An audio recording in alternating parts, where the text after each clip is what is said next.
Hello, and welcome to episode number 114 of the Board Game Barrage podcast, a podcast about board games, the latest hotness, and how to have fun with your friends, even when you're losing.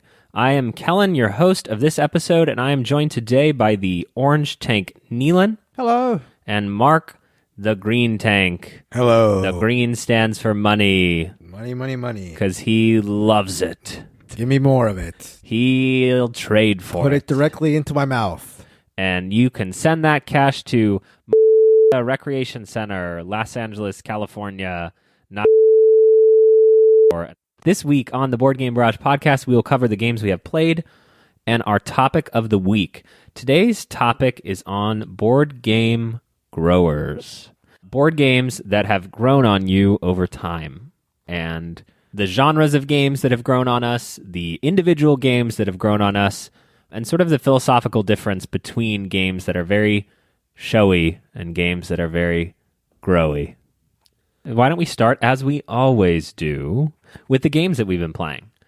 Neelan, why don't you tell the people what we just played together? So we just played Ginkgopolis. Gink. Who got ginked? I think you both got ginked. Yeah, I felt a little bit. I thought I was going to win that game. Did you? I'm very upset about it. And then you looked at your score and you're like... Yeah, and I realized I hadn't won that game. I got ginked. At no point was I feeling good about what I was doing in my town. So Ginkgopolis is a game by Pearl Games. This is a game that I believe has a bit of a reputation for both being out of print and quite well loved. It is a interesting hybrid of a Euro resource tableau building and area control. There is a grid of tiles which represent the city that we're all collectively building. We're all urban planners, ostensibly. Isn't it like fantasy urban planners, though, right? It's like fantasy futuristic. It says it's the year 2212 in Ginkgopolis. I forgot to explain that part up front, and I'm very sorry. That's why it's called Ginkgopolis, right. The place. Would you live there? I would live there. It seemed pretty colorful and bright and futuristic and cool. People are always building on top of you, though. Yeah, that is one of the unfortunate things about Ginkgopolis, because the way that the city grows is not only just outwards, but upwards. So you might think you have control of a building until someone comes in and takes it away from you. I think there are a lot of mechanics in this that are very tightly intertwined that it's not going to be worth super elaborating on them extensively. The game is, broadly speaking, a card drafting game where the cards allow you to do one of three things: collect resources, expand the city outwards, or expand the city upwards. And when you do either of those last two actions, you're adding new cards into the system. The cards correspond to the tiles that go into the city. At the end of the game, your scoring is going to be based on scoring cards you've acquired, victory points you've accrued throughout the game, but mostly on districts. So these are connected buildings of the same color where you have the most control, the most resources on those colors. There's also a way to score for second place, but largely you're going to be collecting the majority of points by having the most control of a district. So by virtue of being able to place on top of someone's building, say Mark has a lot of markers in the blue district, I might, towards the end of the game, place a tile on top of Mark's building. I suddenly have 4 more markers in that district, and I've taken away some of Mark's. So there are these very fun swings to be had by changing the control you have of districts, by growing out districts, and by changing the colors of buildings in very crucial ways to either cut off districts. You might split a district into 2, or conjoin one district with another one. There's a lot of fun, big plays to be had in Ginkgopolis. Broadly speaking, what did you guys think of the game? I liked it. I thought it combined a lot of different sort of mechanisms in an interesting way, a way that I don't think I'd seen before. The drafting with the tableau building with a sort of mean area control aspect. The board doesn't ever really get too big, so these districts that you're building often have a lot of bottlenecks. So it's quite easy to, if you have the resources and the cards set up, to just, if Kellen has a district that encompasses 6 tiles that would get him, say, 15 points, there are going to be spots on the board, most likely, where you can place one tile, taking over one of his, and split that 6-tile district into a 3 and a 2-tile district, and you suddenly halved his points for that big combination of tiles. So I enjoyed both the uniqueness of the play as well as sort of like the meanness of the area control.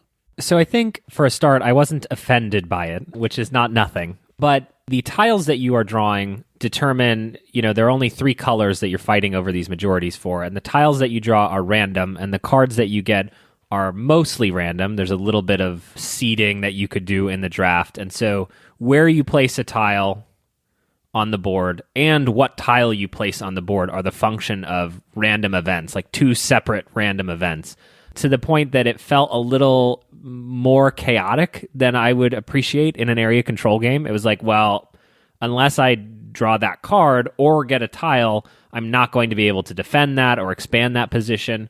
So it made it more tactical than I was expecting, certainly. This is one that I would be happy to play again, would be interested to see how it goes, and perhaps it fits perfectly in the feature topic we have for this week as more of a game that grows on you. But my first play was less, I was less into it than I thought I would be.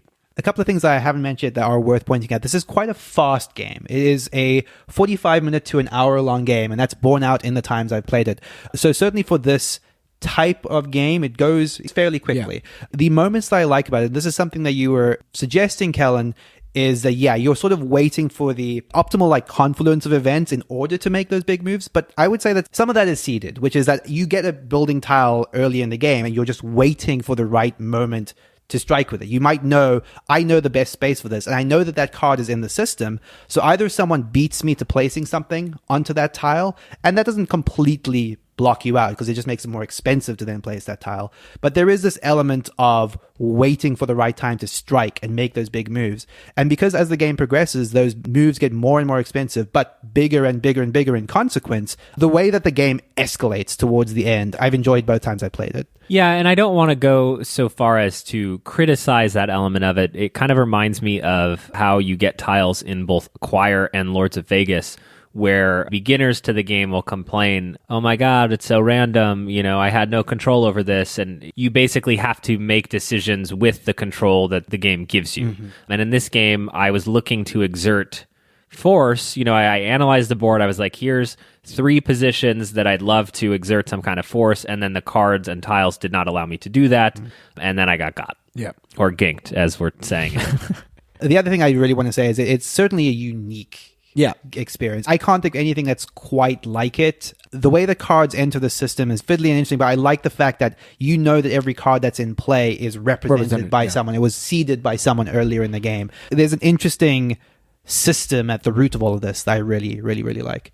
And that is going to do it for Ginkgopolis. Ginkgopolis is currently $100 on the secondary market, but there is a reprint coming this year in 2020. So if that sounds interesting to you, make a mental note. Or a physical note. Make a real note. Yeah. Set a bookmark. Spiritual note. Take a picture of this podcast episode. Take a picture of you holding your phone with this podcast playing, and then just snap a picture of that. And then when you look at that picture, you'll know what was going on. And then that's the easiest way to do it, I think. Yeah. And then take a picture with Ginkgopolis when you purchase it with that other picture, and then Mark will mail you $5 well, US dollars. That's a promise. That's he's smiling in agreement. Well, if you send me cash to the previously mentioned address, I will definitely send you back double the cash if you send me those pictures. That is a promise. That's a promise from me to you, listener. So, Mark, yes, what have you been playing? No. Why do you ask what I've been playing? Because we've all been playing it, Kellen. We've literally just finished playing this, and you asked me what I've been playing. It's what we've been playing, right? And we've been playing Time Chase from Renegade Games, a game by Jonathan Woodard. Yes, Jonathan Woodard, not Woodward, as many people would call him, but I call him his real name. Yeah, I call him his real name, Jonathan Woodard. Hopefully. Yeah. So Time Chase is a trick-taking game that combines trick-taking with time travel. So it's something that's been done hundreds of times before. No, I'm just kidding. That's it's unique in that aspect. How Time Chase works is there is a trump suit that is randomly assigned at the beginning of the game.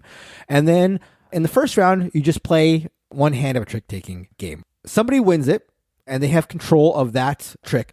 First player to get control of 3 tricks wins. So you might say to yourself, well, that's 1 point that is firmly affixed to that player. They have definitely scored 1 point. But then you progress to the second trick. And at that point, you have acquired some time crystals that allow you to potentially go back in time and either change the result of that trick you just played or go all the way back in time to the bygone era and change the trump suit. So then if you go back in time and you go back to that previously played trick and you play a card that would have won that trick, either by playing trump or playing a higher number in that suit, now you have controlled that trick. So that's how it basically goes on and on. It becomes more and more expensive to go back in time as more and more tricks are played. So on the 7th trick, to go all the way back to change trump, you have to spend 7 time crystals, which you acquire throughout the game, but they're relatively hard to acquire. And that's all there is to it. You keep playing till somebody's in control of 3 tricks and they've won the game. It feels, you're at the 7th trick or the 6th trick, and Mark and I both had 2 points, and Neelan had 1 because he's bad. And what it felt like is Mark and I looking at each other going, okay, we could fight for this trick, and whoever got this trick would win. And we're looking at each other like, is either one of us going to go back in time and undo what trick that we've already won? So it had that feeling a little bit of like Battle Line or Hanami Koji, like which area can I still get got at? You can't really shore it up your defenses, but you're looking at where's my weakest point to get attacked. Because if everyone stays in the present, then you're just playing trick taking, and then you got to have the hand to win that hand. But if you go back into the past, like a good time traveler, you could win out. That's right. What do you think of it, Neelan? I like this. As someone that hasn't loved trick-taking games traditionally, like, I enjoyed how this used trick-taking as a mechanic without really feeling like a trick-taking game. Like, the core mechanic is the time travel type thing. I mean, it just uses the idea of trick-taking as the way to have these fights at different points in the past, right? I liked the idea of, well, I have a lot more cards that would be more valuable as the trump, so it may be worth going all the way back and changing the trump suit, but then you're not winning a fight. There's a constant decision of, do I go back and, like Callan said, shore up my victory somewhere else, or change the trump? And finding the right time to do that with the crystals you have was a really fun decision. Like, even though I wasn't doing well, there was a lot to think about where the best application of my time crystals was. It might just be that I even like the time travel element more than this even being a trick-taking game, but it was novel. It was a really neat idea.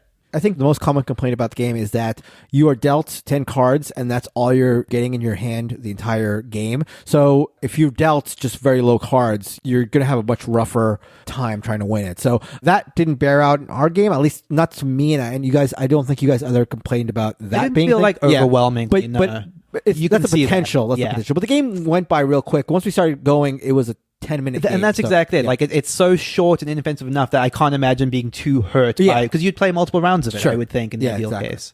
Callan, how'd you like it? Mark, who won the game? I did. Wait, what? Who won the game? Oh, Callan, you did. El Sai Kangaroo. Okay, good. I don't know what that means, but it works. Mark, are you hungry? I haven't eaten since later this afternoon. Okay.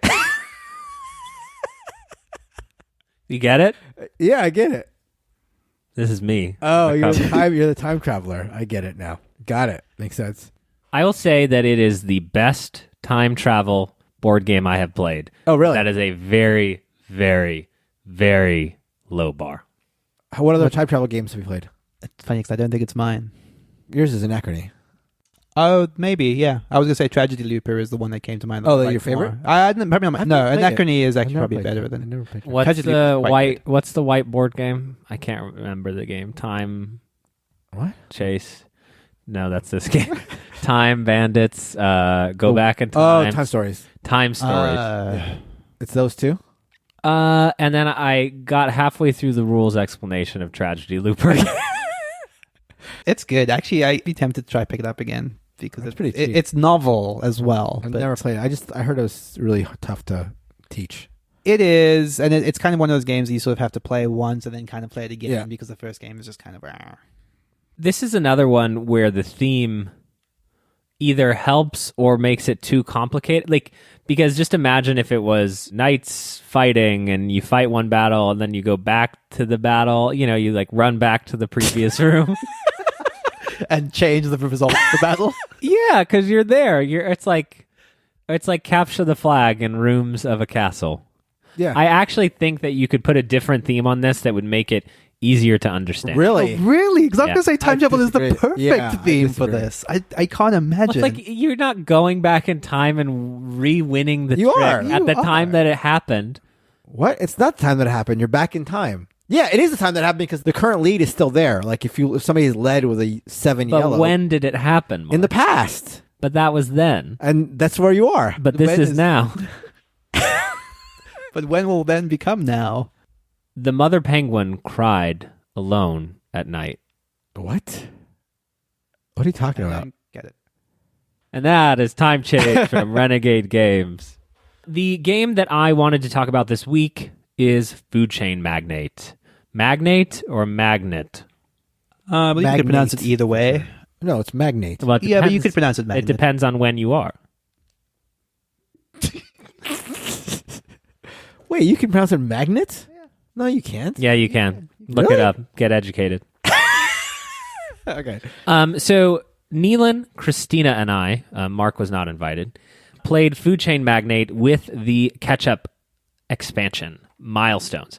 So I want to be very specific about what we did play and did not play. I do not own the Food Chain Magnate expansion, but you can use the new milestones. So I got dry erase board upgrades that have the base milestones on one side and the upgraded Ketchup milestones on the other side.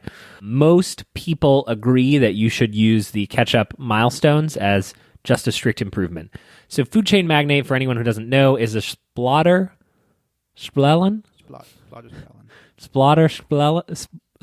game. Most people say splatter. It's because they're afraid of saying splellen, but I am not afraid of You're splatter. not afraid of the spelling. Splatter spelling. They are known for making extremely opaque games.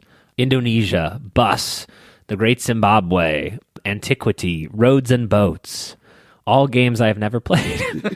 But Food Chain Magnate, the theme is that you're running a 1950s fast food restaurant.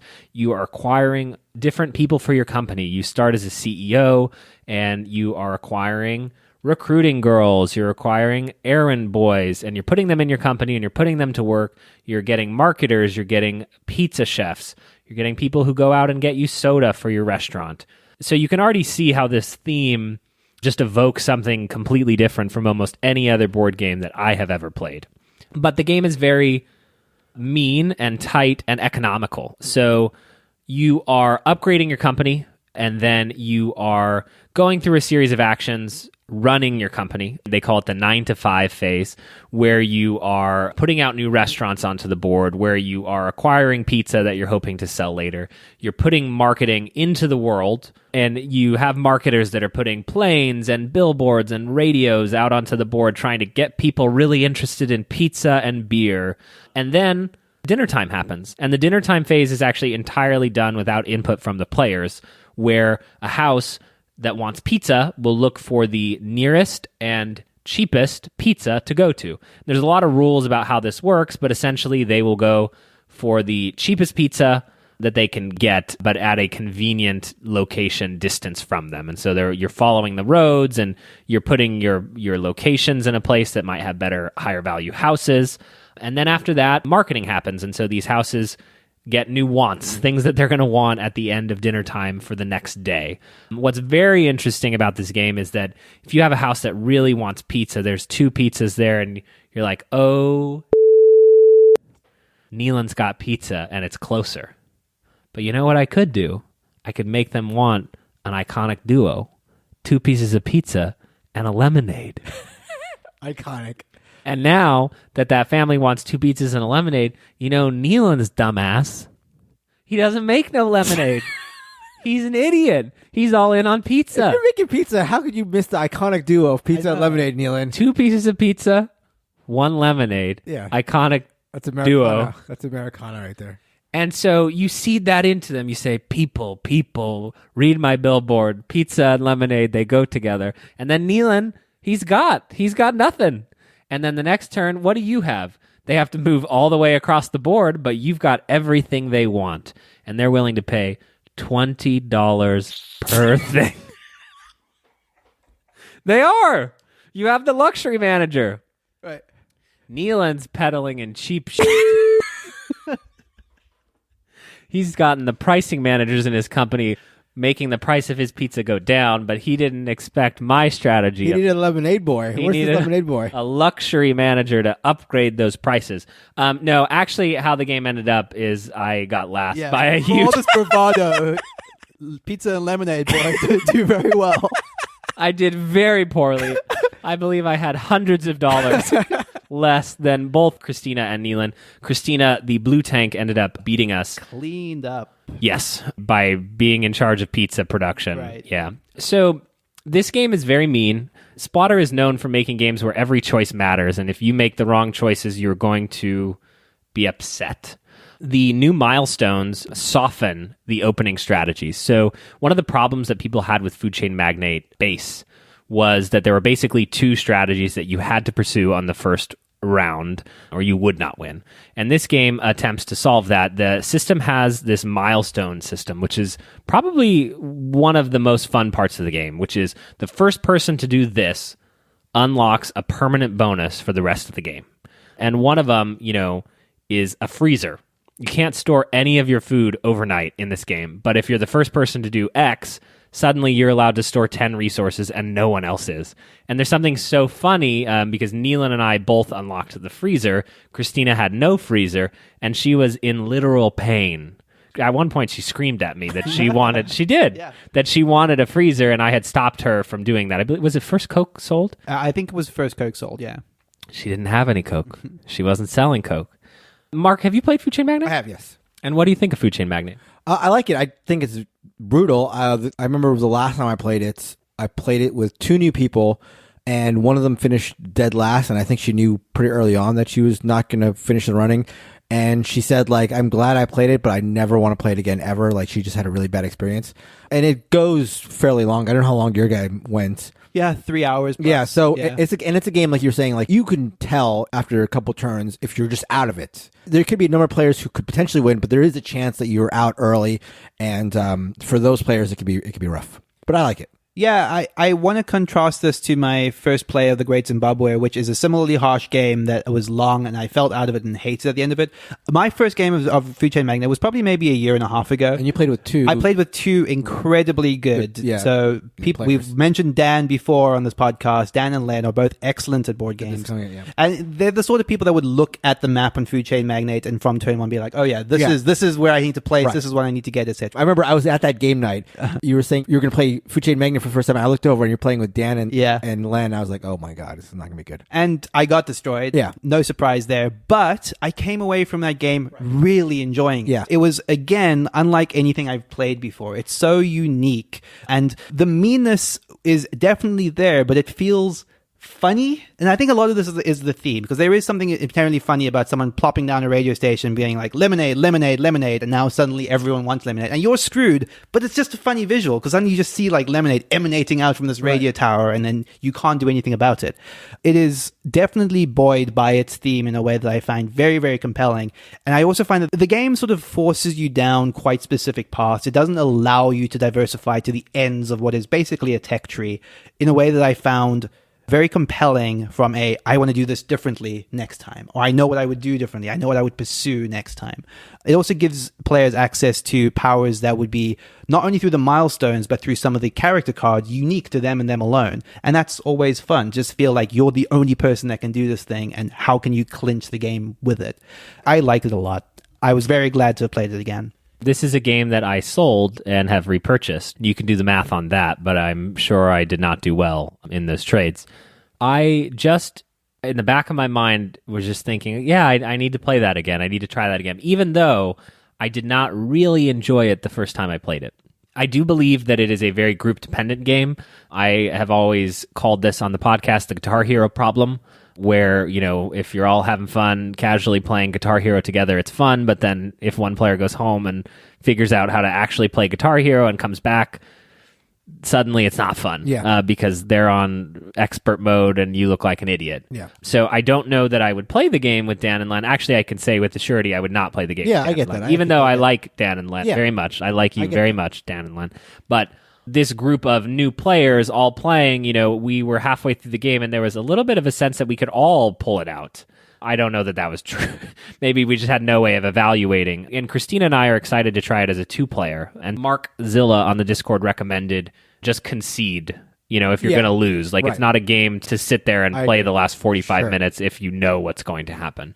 And I think that we'll like that. I do have the same thing as Neelan. It's like, okay, what am I going to try next time? Am I going to go down the production route? Am I going to be the brand guy? The new milestones sort of force you down one of 3 paths. because there are 3 milestones that end after turn 2. You can't get them anymore. One allows you to be really good at training employees and having to not have to pay for your employees if you don't have enough money. One of them gives you a ton of slots in your company so you can have the most workers. And then the marketing one allows you to get paid for just running successful marketing campaigns. And so it does seem like the game is saying, like, choose one of these 3, and that's going to be your permanent asymmetric ability. That is Food Chain Magnate with portion of the catch-up mechanism. Bye. Splotter Splallin. So one of the ways that you can support the Board Game Barrage podcast is by writing a review. We like to occasionally read a review just because people get silly and they choose a side, and we love it when you choose a side, man. So this review comes to us from Berserk Tank. Okay. Thematic. Love the snarky commentary is the title. I usually use the Overcast app, but I downloaded the Apple Podcast app so I could rate this podcast and make you read it out loud. I laid to the latest episode, then immediately downloaded everything from 2019. This podcast doesn't hold back from pointing out issues and concerns with games, which is a little too rare right now in the board game space. Between that and the snarky banter, you're quite enjoyable to listen to. This podcast will be a permanent fixture of my subscription list. That's great. Thank you so much. Berserker Tank? Berserker Tank. Berserker Tank. I don't know that that's Patreon Tank official, but we'll accept it. So yeah, some of the best ways that you can help this podcast are by writing a review, sharing it with your board game friends. I mean, you could share it with your non-board gaming friends, but I'm not so sure they'd be interested in listening to Mark and Neelan. And then if you're interested, you can also support the podcast on Patreon at patreon.com/boardgamebarrage. Yeah, we have some fun stuff there, like bonus episodes, Bonus videos? Discord bonuses. Yeah, a little. Kellen edited bonus videos. That's right. That's right. And so now on to our featured topic. And this is the topic for board games that grow on you. Yeah, that's the growing sign. Yeah, Mark's over here I'm miming doing growing. something. Yeah. Never know what Mark's Universal doing with his hands. Hand sign for growing. Well, that's sign language? I wanted to start this with a philosophical hot question. Oh, we haven't done a hot question in forever. Hot questions. Yeah, I don't even know What if happened we to can hot do them anymore. questions? They're around. They're in my mind. I just stopped. I liked the show back when they did hot questions. You liked it better back when they did hot questions, Neelan? We're all ready for this week's hot question. Man. Philosophically speaking, would you prefer games to be very showy on first play or to be more of a game that grows on you? I think you may not think this is as hot that I'm touching something here, but I want you to think about it. Well, okay, when you say showy, are you okay with like that implying a level Flash in the pan. Okay, a little Magic. shallowness but glitz. Mm-hmm. I am going to stand by that I would prefer a game that is growy than showy. Okay, and why? What are you going to say? I thought you were going to ask Neelan. Okay, well, Neelan has to commit to an answer. That No, I would agree. It's one of those things that's hard because I would want to believe that, yes, growy. I would want to believe that that's this kind of game I'd want to get behind. And now you take the contrary view? I think what's interesting about this is that on the surface, I think everyone would choose, of course, the games with depth are the games that I care about. But then the way in which that everyone, including us, is consuming board games in 2020 is elevating the games that are showy as opposed to the ones with depth. Right. Yeah. You could go back in time and say, okay, what games from 2017 are still being played today? And that could prove out the games that are growing on people or have staying power. Right. And so when you play a game once and you say, well, at first blush, I really, really liked that. And perhaps that'll go away. I know, for example, QE is a great example of this for me where I played it and then I played it again and then I played it again. And every time I've liked it, but I've now played it, I think 5 or 6 times. And I tried to get rid of it because I was like, well, I get it. I'm not going to play it again. I've seen everything that could be seen here. Yeah. Christina vetoed me, so I'm holding on to QE.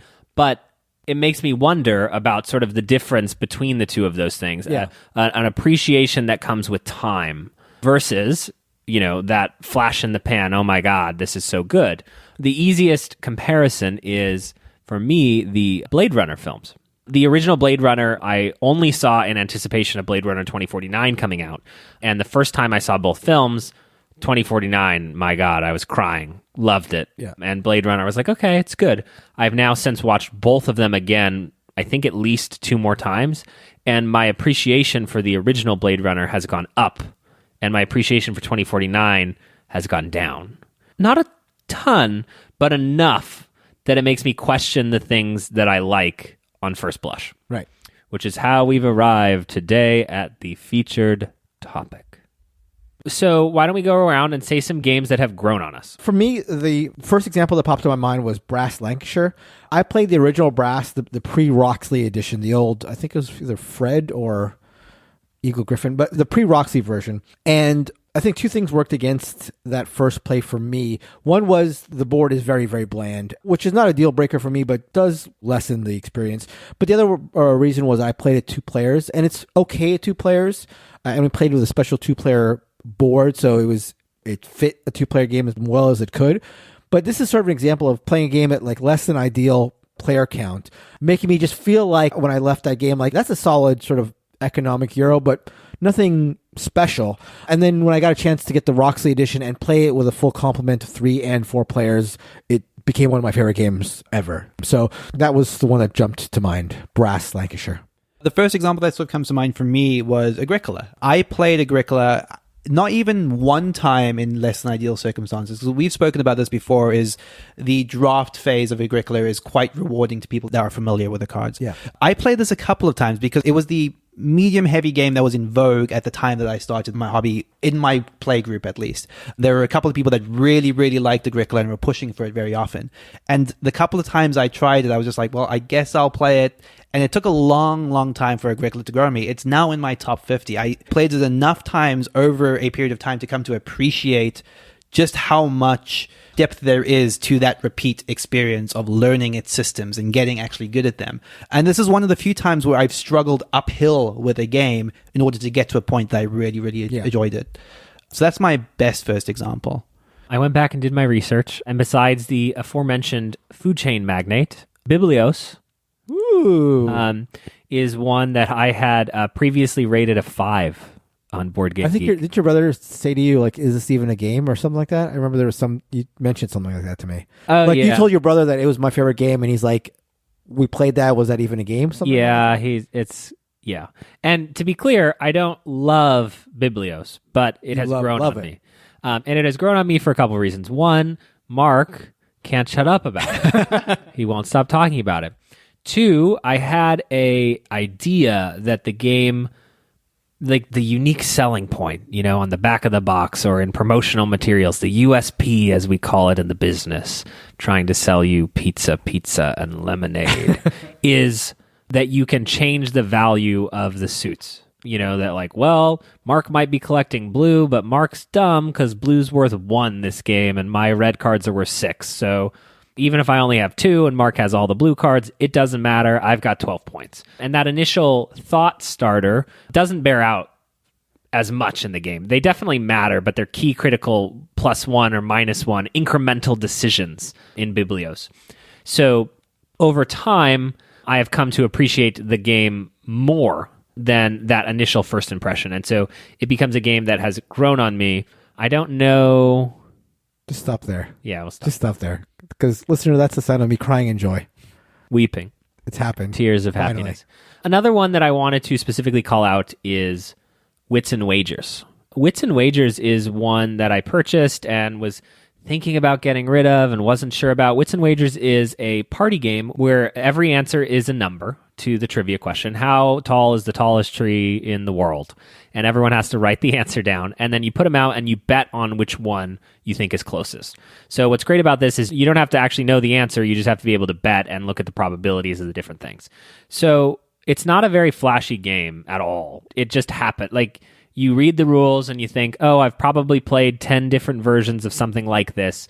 And even after the first game or two, it's just fine. It's just pleasant.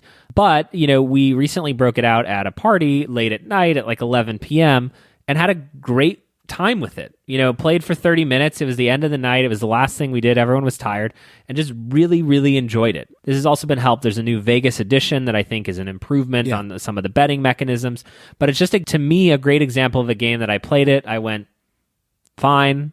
And I've kept it around. And after playing it again and again, I'm going, there's something to this that isn't flashy, but is consistently good. It's a consistent experience. Another game that I wrote down was Bohnanza. My first couple of games of Bohnanza were okay experiences. It's a game that's been around for a long time. It sort of feels like it might suffer from the sort of Catan issue where it's been around for a long time and people sort of look down on it in general. I know that, like, for example, I think Bohnanza is sold at like corner stores in Germany, so it's quite popular. And my first couple of games of Bohnanza were fine. The art is silly, but sort of old-fashioned in the cards, and it's just a deck of cards.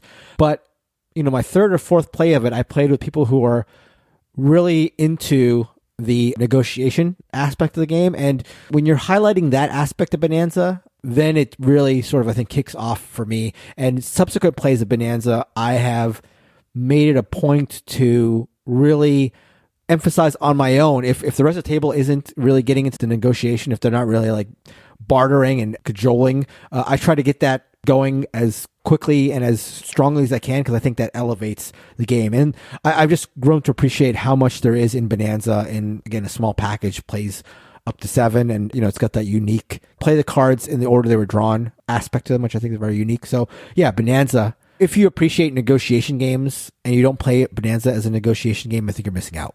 So Bohnanza. A game that I've been sort of tracking my appreciation of over time is a game by the good Dr. Knizia. This is Tigris and Euphrates. My first play of this wasn't just a bad play of it. I wasn't getting it. I'd heard so much about how good Tigris and Euphrates was, and I just wasn't seeing it after the first play. My second play, my appreciation of it grew again. My third play, again. And then by the time I was playing it for the fourth time, I was starting to you've internalized some of the systems. You start to get clever plays. I haven't played it since picking up Yellow and Yangtze, which I've now played many times in the digital incarnation. And this is sort of revitalized this urge to want to go back and play Tigris and Euphrates more. Because it is seen by a lot of people, especially fans of that were big fans of Tigris and Euphrates.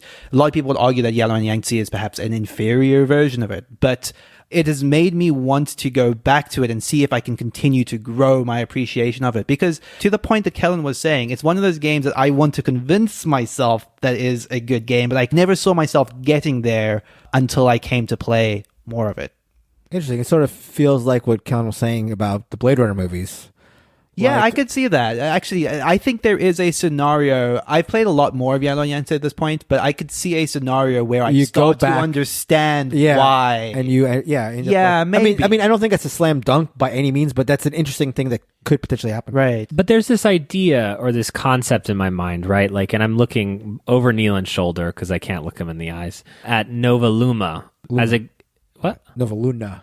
Like the moon? Yeah. Like a meeple New moon, right? It's new moon? New moon, yeah. Nova Luna. Here's the thing, right? You just cut out all the points where you correct me. What? Yeah. So that it sounds like... You were going to sound perfect. No. Sound perfect. That's what I do every week. But you're constantly harping. He's constantly in the background harping on me. But you don't get to hear it.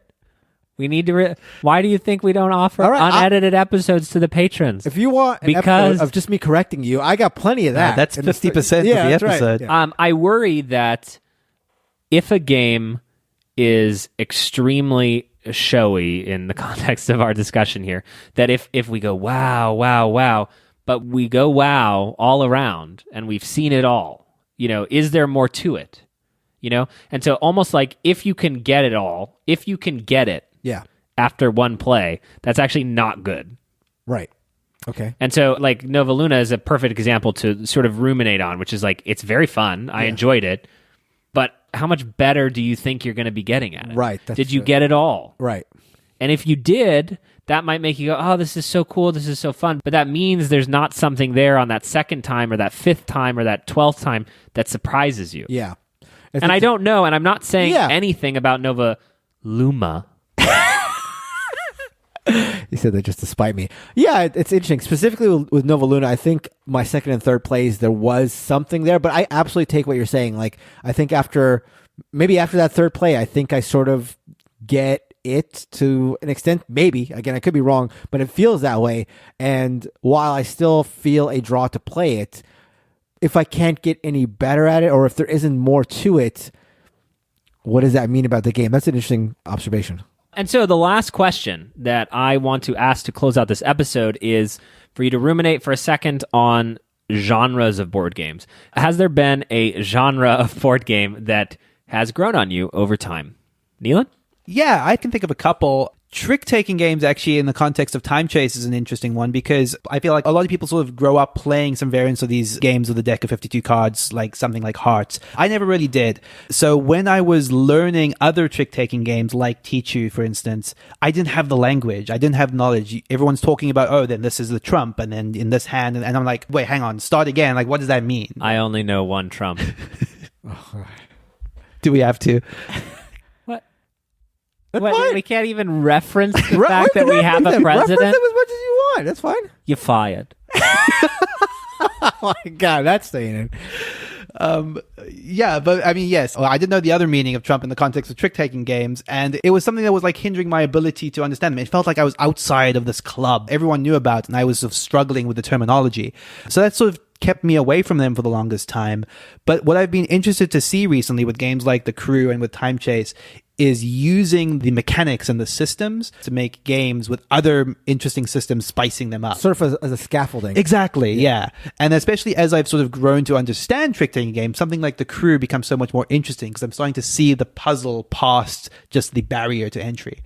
Yeah, the other one I would say are games that are more abstract in nature. I was never a big fan of, but again, with the veneer of some of the more modern semi-abstracts like Blue Lagoon, I've started to appreciate and actually been considering going back to play some of the inspirations for these, like Go, for instance. This is not a great example, but for me, it's sort of 18xx because when I was in the board game hobby initially, I just saw that as like a whole different niche of games that was like so far apart from board games to me that it just felt separate. It felt like you could be an 18xx fan or a board game fan, but it doesn't necessarily have to be a crossover. Like it felt like its own other hobby. And I just sort of felt like I'm never going to even approach it because that's just like a whole different thing. But after playing them a couple times, it just became something I was really, really, really interested in. So it's just now it's offered like a depth and another experience to the hobby that I didn't initially enjoy. I think for me, I just want to highlight a love of straight party games, and this has been one that has grown on me. And I can already hear the fanfare on the internet, like those aren't real board games. And that is honestly how I felt when I first got into the hobby. There's this sense that, all you yuck-vucks out there are playing Pictionary and Balderdash, and look what I have here. I have Dominion. This is the world's first deck builder. Don't you idiots want to play Dominion with me? And there's this elitism that comes with finding, the pill into modern board gaming. And that led me down that rabbit hole of heavy Euros and deeply thematic Ameritrash games, when in reality, what I love most is the interactivity that the games allow. And in many ways, party games are how you get to know people better. And so my appreciation for completely absent rule sets that just get out of the way and allow you to just talk. I think like Just One is a great example of a party game that's just, there are basically no rules. There's like 2 rules in Just One, and then you're playing. And like, that's a triumph in my mind. Yeah. That's why I love games like True Colors and Scruple so much. They're a little more, for lack of a better term, like risque than maybe you want to play with like in a party atmosphere. Ooh, kinky. But I think they get the job done as in getting out of the way and letting you, interact with people in a real way.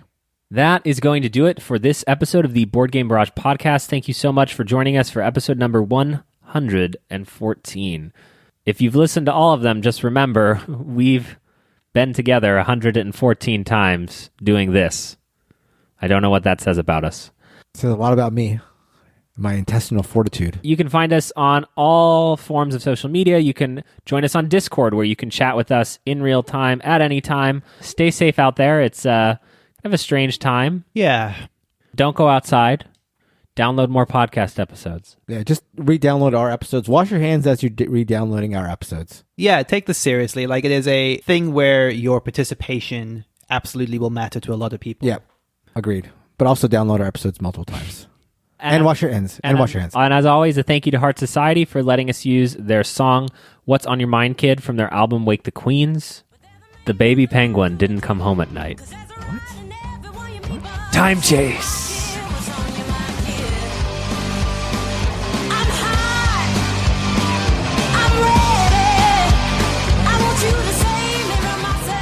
You ready? We're on it. Episode number 114. Mm-hmm. Sounds right.